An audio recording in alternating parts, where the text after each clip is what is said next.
Hola, ¿qué tal? Bienvenidos, bienvenidas a Argentina, una columna donde periódicamente analizamos distintos aspectos de la relación de la Argentina con China. Como saben, esta es una columna del canal de Razón y Revolución y Vía Socialista. Los invitamos a suscribirse al canal no solo para recibir las notificaciones, sino también para ayudarnos a que esta y el resto de las columnas del canal tengan mayor difusión. Y sin mayor dilación, arrancamos con la columna de hoy. Vamos a analizar en profundidad un caso, ya lo hemos mencionado en otras columnas, en el que Techint, que es una, sino la más importante de las empresas de la Argentina, le puso un freno al avance chino en el país. Es un caso importante porque resulta muy gráfico respecto de las alternativas que andan dando vuelta respecto a la crisis argentina y cómo juega China en ella. Bueno, sin más dilación, arrancamos entonces con la columna.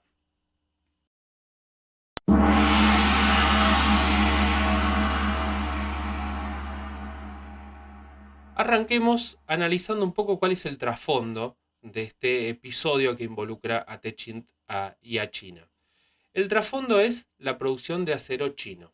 Desde el 2000 hasta hoy la producción de acero en China se multiplicó por 10. Pasaron de producir 128,5 millones de toneladas a 1.064,8 millones de toneladas, esto en el transcurso de los últimos 20 años, y esa producción pasó de representar el 15% de la producción mundial a tener hoy más del 50% de la producción mundial. En los últimos años llegó al 51, 52, 53%. Esto no era un problema mientras la mayor parte de esa producción de acero se consumía internamente gracias a las famosas tasas de crecimiento chino. Mientras la economía china crecía, mientras se avanzaba en la construcción de obras de infraestructura, de inmuebles, esa producción de acero era consumida internamente. De hecho, en ese momento, esto es entre 2000 y 2010, eh, la propia Techint aprovechó ese boom y llegó a instalar plantas en China con la empresa Tenova, pero a partir de 2010, con la ralentización del crecimiento de la economía china, aparece un problema, que China consume cada vez menos acero y comienza a exportar el resto, siendo la producción de China tan grande. Recordemos que hoy producen más de la mitad del acero, de todo el acero que se produce en el mundo. Eso empieza a generar un problema. Desde 2010 comienzan a crecer sistemáticamente las exportaciones de acero chino. 2016 China llega a exportar el 14% de su producción, lo que es un montón. La exportación de acero chino ese año llegó a superar la producción mundial de la empresa más grande del sector, que es ArcelorMittal. Y esto, como decía, genera un problema a nivel mundial, porque el acero chino barato va inundando el mercado, generando un problema para los otros productores, en los otros países y en las otras empresas que producen acero. Ahí comienzan a multiplicarse en todo el mundo las denuncias por dumping, por los precios a los que se vendía el acero chino. Las denuncias suponen que China vende su acero a un precio inferior al costo de producción. Estas denuncias por dumping comienzan a multiplicarse en Europa, en Estados Unidos, en Latinoamérica, México, por ejemplo, Argentina también. Acá hay toda una controversia que aún hoy no está saldada. O sea, si el acero chino tiene precios o no de dumping, aún es materia de discusión en el mundo. Pero, para tomar dos datos nomás, recientemente, a fines del año pasado, la Organización Mundial de Comercio, frente a las denuncias por dumping que se hacían para China y la imposición de aranceles, en particular en los Estados Unidos, en una causa entre Estados Unidos y China, eh, la Organización Mundial de Comercio, la OMC, falló a favor de China, o sea, sosteniendo que no correspondía a Estados Unidos aplicar aranceles a la importación de acero chino porque Eso supone que China no está haciendo una competencia desleal con precios de dumping. Además, otro dato más para tener en cuenta, la producción de acero chino tiene indudables ventajas de escala que explican su bajo precio, sus bajos costos y su bajo precio. Un dato para tener en cuenta esto. La mayor planta del mundo que se encuentra en China duplica en capacidad productiva a la segunda en el ranking, que es una planta de ArcelorMittal. O sea, la planta más grande de China produce el doble, tiene el doble de escala que la segunda más grande del mundo. Todo esto vamos a ver que el problema entre Techint y China tiene que ver con el ingreso de acero chino, de productos de acero chino a la Argentina. Obviamente Techint no puede competir con esos precios. Si tenemos en cuenta este tema de la escala de las plantas, bueno, nos queda claro que más allá de que el acero chino tenga o no tenga precios de dumping, Techint de ninguna manera podría competir por la escala productiva que tiene con la producción china.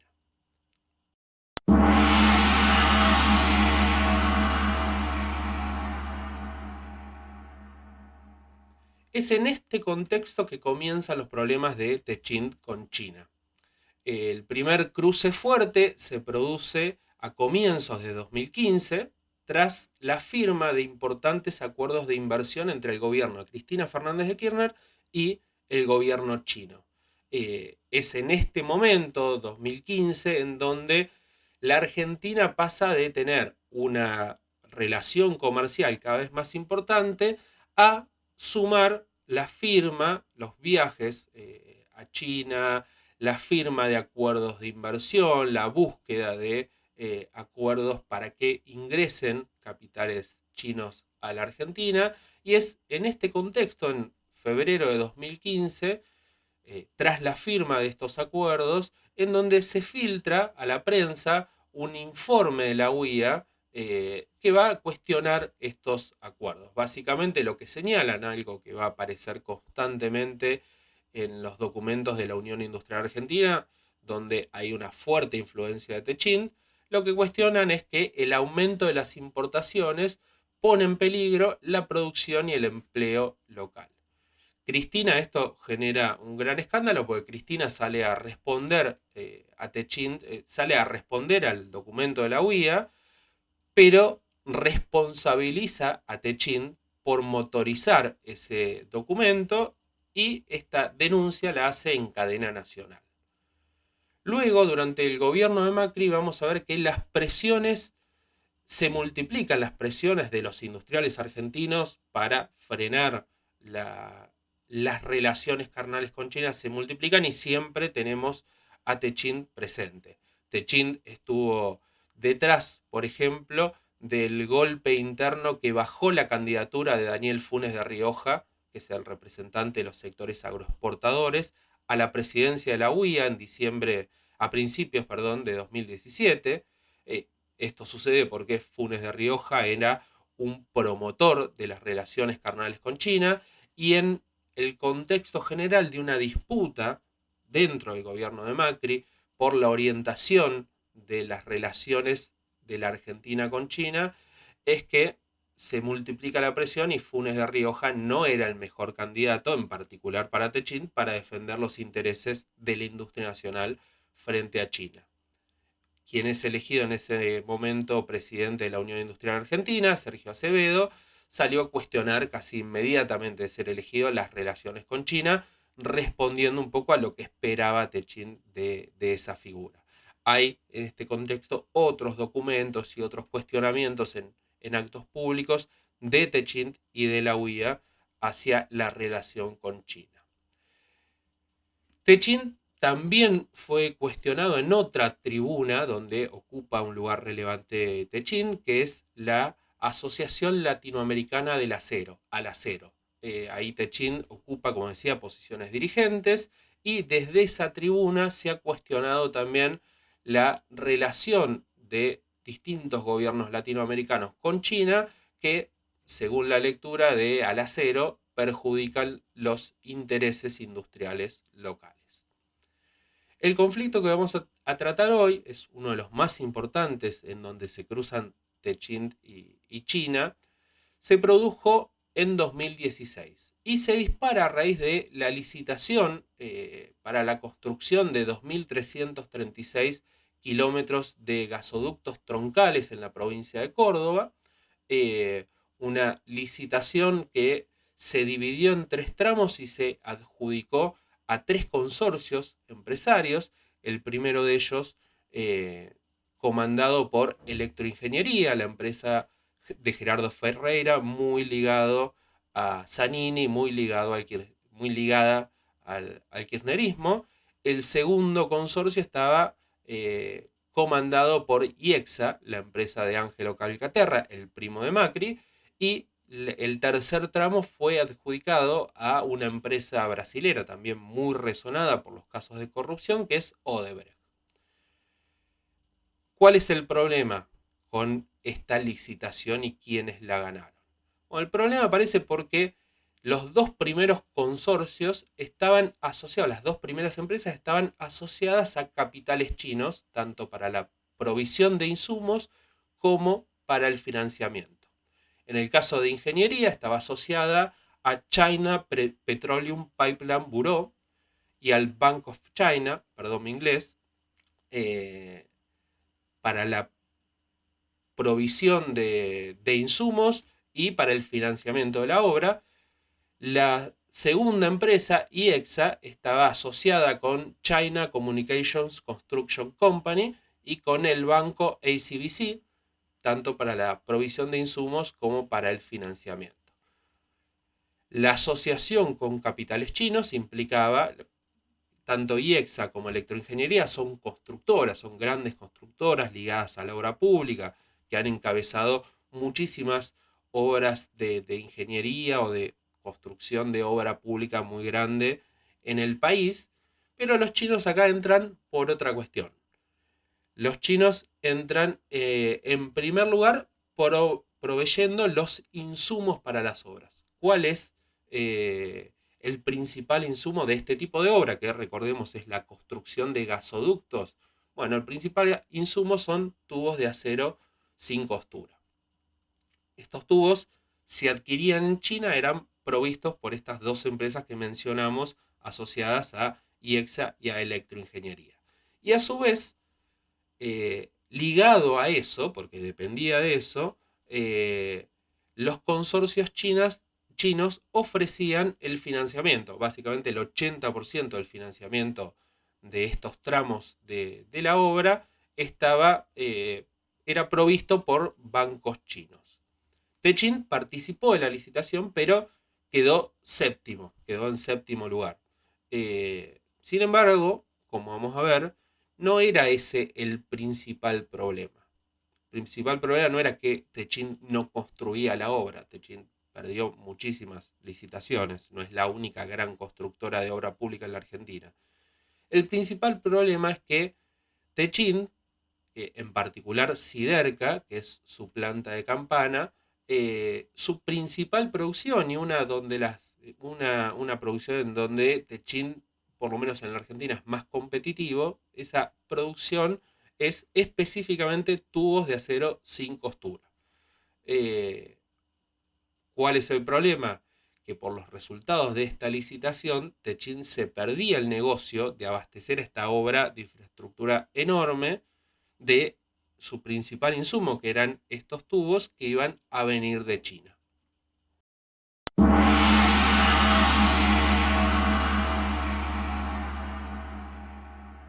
Al conocerse los resultados de la licitación, Techint va a comenzar a operar en distintos frentes para conseguir ingresar al negocio y bajar a los chinos.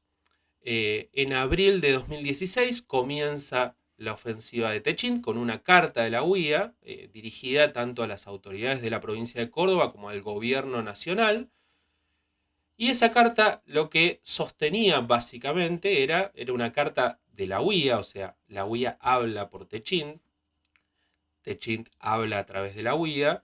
Esa carta manifestaba la profunda preocupación de esta entidad empresarial por la potencial destrucción del empleo que iba a traer la adjudicación de el suministro de tuberías y accesorios provenientes de China. A su vez señalaba que la utilización de insumos de origen nacional, que era lo que reclamaba la UIA, iba a permitir mantener miles de empleos y la reactivación de las plantas que en ese momento se encontraban afectadas por la crisis y por la recesión. Techin no se queda en esta carta, sino que va a motorizar distintas reuniones con industriales de Córdoba, en donde van a intentar, digamos, movilizar a los industriales locales contra esta licitación. De esas reuniones participa Paolo Roca, que es el presidente de Techint, el principal, el dueño de Techint, donde va a cuestionar, por ejemplo, el endeudamiento con China. Dice que se podía conseguir financiamiento más barato. Paolo Roca también da muchas entrevistas y otros gerentes de Techint dan varias entrevistas sobre este tema a la prensa como para, en el marco de una campaña que iba por todos los frentes. Por ejemplo, en La Voz del Interior, que es el periódico más importante de Córdoba, Paolo Roca salió a decir que el pacto con China es un pacto con el diablo, que es un pacto para que exportemos materiales de bajo valor agregado, commodities agrícolas, a cambio de que los chinos exporten en realidad libremente productos industriales que van a desplazar a mano de obra argentina, que van a terminar perjudicando la industria. Los gerentes de Techint tuvieron varias reuniones con funcionarios de Córdoba, con diputados nacionales, con el gobierno nacional. Ahí comienzan a aparecer por distintos lugares presiones para que el gobierno de Córdoba introduzca modificaciones en esa licitación que le permitan ingresar a Techint al acuerdo.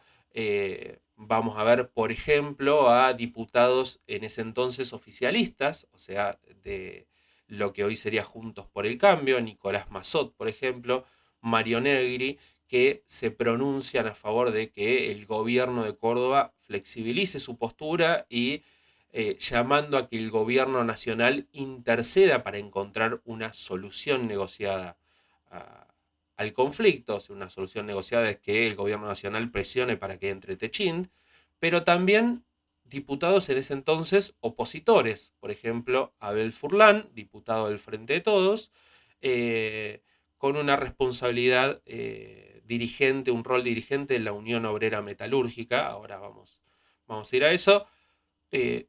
Se pronuncia públicamente en el mismo sentido. Hablamos de Abel Furlan. Abel Furlan hoy es el secretario general de la Unión Obrera Metalúrgica, la UOM nacional. En ese entonces era el secretario general de la UOM Campana. En Campana es donde queda la planta de Siderca. Y Furlan salió públicamente también a defender a Techint, incluso amenazando con movilizar a los trabajadores para defender a la empresa. Dijo Abel Furlan: sabemos que la obra es importante para la provincia, implica llevar gas por redes a los hogares y también apuntalar la lechería, y sabemos que el financiamiento que ofrece China tiene tasas y condiciones imposibles de empatar. Hasta ahí, bueno, sabemos que la obra es importante, pero agrega: pero creemos que la obra no se puede hacer a cualquier costo y en este caso representa, o sea, realizar esa obra así como está planteada, representa 5.000 puestos de trabajo. Si eso sucede, o sea, si la obra se hace como está planteada y si eso afecta a las fuentes de trabajo, nos van a encontrar en la calle. Para que quede más claro, agregaba Furlan, si abren la importación, cierra Siderca. O sea, tenemos a un sindicato que está defendiendo que una empresa acceda a una licitación que había perdido básicamente porque los precios que estaba ofreciendo eran muy superiores a los de las empresas que ganaron. Está defendiendo que esa empresa ingrese a la licitación diciendo si esta empresa, Techint, no entra, se van a perder 5.000 puestos de trabajo, que son los trabajadores que tiene la planta de Siderca en Campana, y si eso pasa, nos vamos a movilizar y nos van a tener en la calle. Córdoba salió a defender la decisión y a defender la licitación muy fuertemente. El gobernador Schiaretti, junto a todo su gabinete, salieron a intervenir frente a esta situación. Schiaretti, por ejemplo, dijo que la licitación fue transparente, internacional, que Techint, o sea, esta firma, salió séptima y octava por los precios exorbitantes que exigía, pero como es una firma que tiene un monopolio, que tiene actitudes monopólicas, que se cree que puede poner cualquier precio y que todos se tienen que sujetar a su voluntad. En una carta de la UIA, del gobierno de Córdoba a la Unión Industrial Argentina, respondiendo a aquella carta que mencionamos hace un rato, señalaron, cito textual, con la actitud de un grupo monopólico que se cree dueño del país, viene a querer imponer a los cordobeses que dejemos de lado la licitación y no se hagan las obras hasta que ellos nos vendan los caños. Muy explícita la discusión. El gobierno cordobés movilizó, intentó, digamos, dar vuelta a la situación, consiguió, por ejemplo, que los intendentes de Córdoba y que también las seccionales sindicales las seccionales provinciales de sindicatos como UOM o como el ESMATA salieran a defender la licitación, salieran a defender el gobierno y cuestionaran a Techint por los precios que vendía sus insumos que perjudicaban la industria local. Miren qué paradójico, los sindicatos en lugar de defender a los trabajadores estaban defendiendo a distintas empresas. ¿Por qué Córdoba sale así con los tapones de punta? ¿Qué es lo que estaba en juego para Córdoba?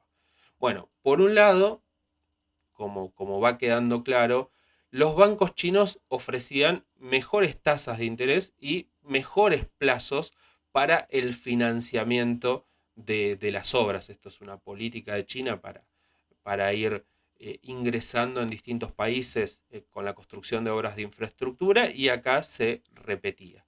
Pero además del financiamiento barato y a plazos convenientes para la provincia de Córdoba, el principal problema es que China ofrecía los tubos, el principal insumo para la construcción de los gasoductos, a un precio muy inferior al de Techint. Techint había ofertado en la licitación donde salió séptima un precio de $2.500 la tonelada de tubos. Las empresas chinas ofrecían el mismo producto por $1.056 la tonelada. O sea, Techint vendía esos tubos a más del doble del precio que los ofrecía China. Todo esto llevó finalmente a la intervención del gobierno nacional. El gobierno nacional interviene porque Córdoba, para poder acceder al financiamiento de los bancos chinos, necesitaba un aval del Poder Ejecutivo Nacional para poder endeudarse externamente. Y esto habilita al gobierno a poner un freno a Córdoba porque si Córdoba no aceptaba las condiciones del gobierno, el gobierno no le iba a habilitar el financiamiento. A su vez, el gobierno nacional puede intervenir de otra manera, puede establecer aranceles a las importaciones. Vamos a ver que de las dos maneras el gobierno nacional que asume en este conflicto la representación de Techint va a lograr un resultado favorable a Techint. El gobierno nacional intenta negociar con Schiaretti un acuerdo que forzara a las empresas chinas a comprar, en realidad que forzara a las empresas locales que iban a construir a comprar una parte de los tubos a Techint. Techint en esa negociación llegó a ofrecer los tubos que en la licitación vendía a $2.500 la tonelada, llegó a bajarlos a $1.500 la tonelada, $1.000 menos de los que ofrecía en la licitación, pero esos $1.500 seguían siendo un precio superior a los $1.056 por tonelada que ofrecían los chinos. Sin embargo, no se termina solucionando por un acuerdo entre todos los involucrados, sino porque Techint, además de todas estas presiones, metió una denuncia en la Secretaría de Comercio de la Nación, una denuncia por dumping contra el ingreso de tubos de acero sin costura chinos, algo que, como vimos en otras columnas, es habitual, digamos, como una herramienta de la burguesía industrial para frenar el ingreso de importaciones chinas. Esta denuncia fue iniciada por 3 empresas del grupo Techint, Siderca, Siat y Tuvier, y la Secretaría de Comercio de la Nación, o sea, el gobierno nacional, termina imponiendo, mientras se investiga el caso, una medida provisional que es una sanción provisoria contra las importaciones chinas, donde les impone un arancel del 139% al ingreso de tubos de acero sin costura de China. Con este arancel, los tubos chinos terminan ingresando a un precio superior al que los vendía Techint. Con esta medida terminan de caerse finalmente las licitaciones.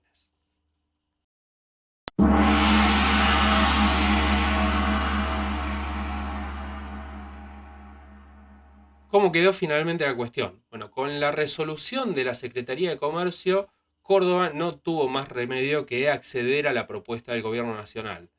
Esta propuesta consistía en que la mitad de los tubos, el 50% de los tubos, debían adquirirse en el mercado local. Como la única productora del mercado local es Techint, estaban obligados a comprar la mitad de los tubos a Techint, las empresas que ganaron la licitación, a un precio acordado de $1.500 la tonelada.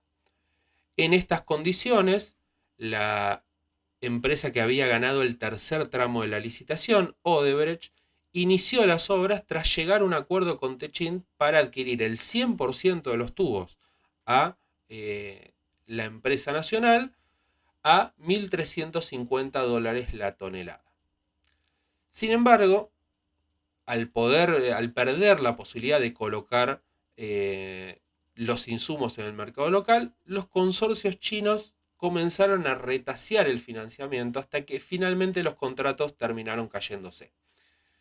En enero de 2017, Córdoba tuvo, por esta retirada de los consorcios chinos, que volver a convocar a licitaciones de los tramos que habían sido adjudicados a Electroingeniería y a IEXA, en asociación con las empresas chinas. Tuvo que cambiar la forma de financiar esas obras porque se cayó también el financiamiento chino. Córdoba finalmente financió la construcción de estos gasoductos troncales emitiendo bonos provinciales por $450 millones a 10 años, y despejada la competencia china, Techint terminó quedándose al final con mucho más de lo que había acordado. En agosto de 2017, Luis Bednasa, que es uno de los principales directivos de Techint, se jactó de que para ese momento el 100% de los tubos de las obras en Córdoba, de la construcción de los gasoductos troncales, eran provistos por empresas nacionales, o sea, se los compraban a Techint.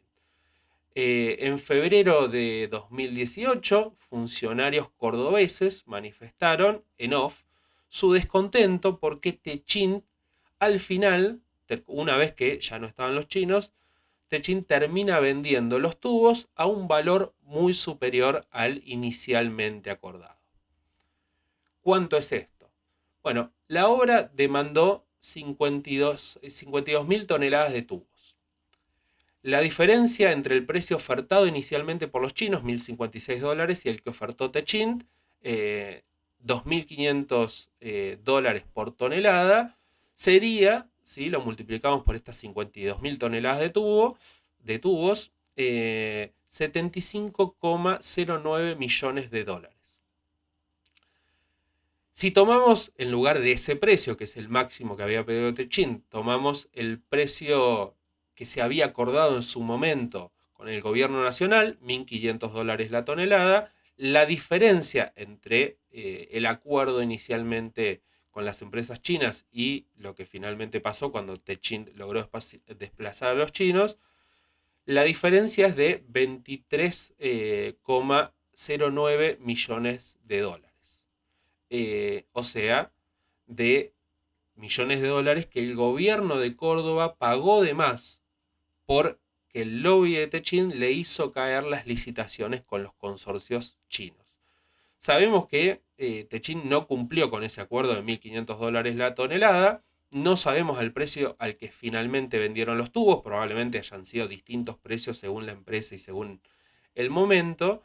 Pero lo que queda claro es que de una u otra manera la obra a la provincia de Córdoba le terminó costando entre 23 y 75 millones de dólares más de lo que era el acuerdo inicial con los chinos. Y todo esto sin contar el mayor costo del financiamiento.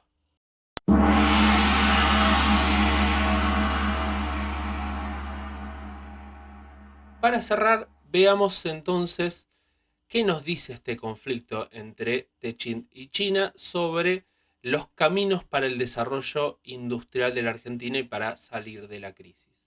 Repasemos en principio las alternativas en danza.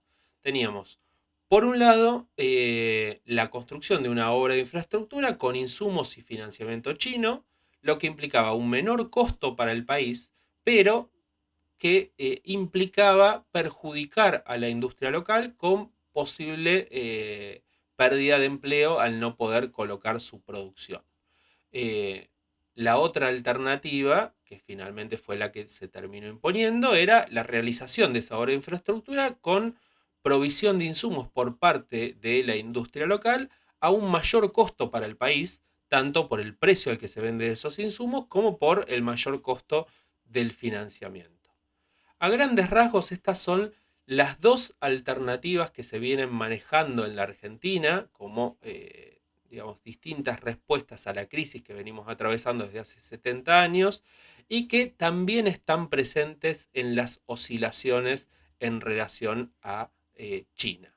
Por un lado, la alternativa liberal, que supone la apertura externa, eliminar la protección, eliminar la protección, los distintos mecanismos de protección para la industria local y de esa manera bajar los costos locales. Esto es lo que se esconde detrás de la primera alternativa, que era importamos todo de China y lo hacemos más barato. La consecuencia de esto es clara. Hay un peligro muy fuerte para el sostenimiento de la industria nacional, con la consecuente pérdida de empleo, o sea, lo que ya hemos vivido en la Argentina en los 90, que en suma resultarían en un país para pocos, porque las actividades económicas que quedarían en pie con este modelo, básicamente el agro y la agroindustria, no pueden sostener al conjunto de la población. Del otro lado tenemos la alternativa nacionalista o populista, que implica protección y subsidios para la burguesía nacional como forma de sostener las fuentes de empleo de buena parte de la población. Esto es lo que finalmente terminó sucediendo cuando, mediante aranceles y mediante la presión sobre el gobierno de Córdoba, se impide el ingreso de los insumos de los tubos chinos, que los termina vendiendo Techint a un precio mucho más caro. Esa es la consecuencia de esta segunda alternativa. La protección de la industria local nos cuesta plata, cuesta recursos, riqueza, que la Argentina no genera en cantidad suficiente.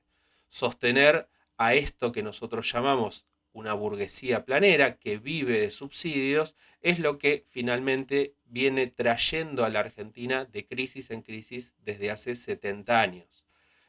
Deuda externa, restricción externa, devaluación, inflación, con matices. Estas son las dos alternativas que están en juego. Digo matices porque si uno piensa, bueno, en el liberalismo, la alternativa liberal que tenemos hoy dice que tenemos que romper relaciones con China, o tenemos a los gobiernos del Frente de Todos que por un lado dicen en su discurso defender a la industria nacional, pero en términos de relaciones exteriores promueven una alianza con China que finalmente tiene estas consecuencias que fuimos señalando. Pero más allá de los matices, la Argentina viene oscilando entre uno y otro polo. Por eso me parece que este caso en particular nos sirve para pensar cuáles son las alternativas que tiene por delante la Argentina de seguir, como viene siguiendo hasta ahora, los intereses de una u otra fracción de la burguesía, o los intereses de la gran burguesía industrial que sobrevive en el mercado interno gracias a una producción que nos cuesta recursos, o los intereses de una burguesía agraria o agroindustrial que con tal de colocar sus productos en el mercado chino está dispuesta a permitir el ingreso de importaciones que terminan fundiendo al conjunto de la burguesía industrial local. Claramente, ninguna de estas dos alternativas es buena para el conjunto de los que habitamos la Argentina, en particular para el conjunto de los trabajadores argentinos. Eh, Esto nos pone una vez más en la necesidad de pensar y poner en marcha una alternativa económica propia que oriente tanto nuestras relaciones económicas, nuestras relaciones comerciales internacionales, como también el desarrollo industrial interno en función no de los intereses de tal o cual fracción del empresariado, que son los que nos han traído hasta acá, sino en función del conjunto de la población. O sea, lo que proponemos es una vía obrera al desarrollo.